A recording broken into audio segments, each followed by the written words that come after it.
জুলাই আন্দোলনে রাজনৈতিক পট পরিবর্তনের পর থেকেই যেন জল্পনা বাড়ছিল যে কবে দেশে ফিরবেন বিএনপির ভারপ্রাপ্ত চেয়ারম্যান তারেক রহমান। এরপর কয়েকবার তার দেশে ফেরার কথা চাউর হলেও আসার সুযোগ পাননি তিনি। এমনকি মা খালেদা জিয়ার অসুস্থতার সময়ও তাকে দেখতে তাৎক্ষণিকভাবে তার স্ত্রী জোবাইদা রহমান দেশে আসতে পারলেও দেখা মেলেনি তার। তাই তার দেশে আসাকে ঘিরে জল্পনা বাড়ছিল।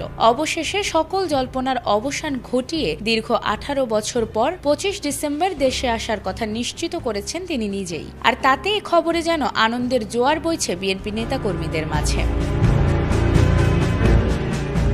তারেক রহমানের দেশে আসার খবর নিশ্চিত হতেই প্রিয় নেতাকে বরণ করতে নানা আয়োজনে ব্যস্ত দলীয় কর্মীরা। এরই প্রেক্ষিতে নানা উৎসবের আয়োজন করতে চলেছে বিএনপি। এ উপলক্ষে সংবর্ধনা অনুষ্ঠান আয়োজনের অনুমতি চেয়েছিল বিএনপি। অবশেষে এ বিষয়ে ঢাকা বিভাগীয় কমিশনারের লিখিত অনুমতি পেয়েছে দলটি। রোববার রাতে বিএনপির মিডিয়া সেলের সদস্য সাইরুল কবির খান অনুমতির বিষয়টি নিশ্চিত করেছেন।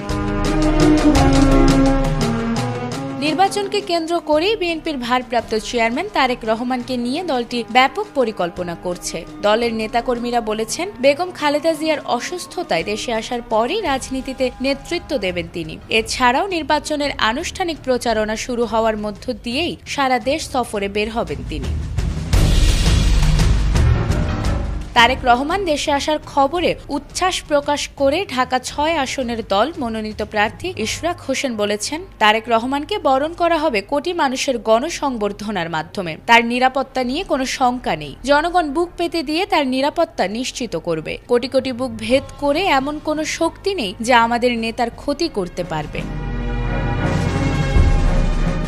তারেক রহমানের দেশে ফেরা ঘিরে বিএনপির রাজনীতিতে ফিরছে নতুন প্রত্যাশা। দলীয় নেতারা মনে করছেন, দীর্ঘ রাজনৈতিক সংকটের মধ্যে তারেক রহমানের দেশে ফেরা দলকে নতুন দিক নির্দেশনা দিবে। এই প্রত্যাবর্তন ভবিষ্যৎ রাজনীতিতে কেমন প্রভাব ফেলতে পারে সেদিকেই তাকিয়ে গোটা রাজনৈতিক মহল।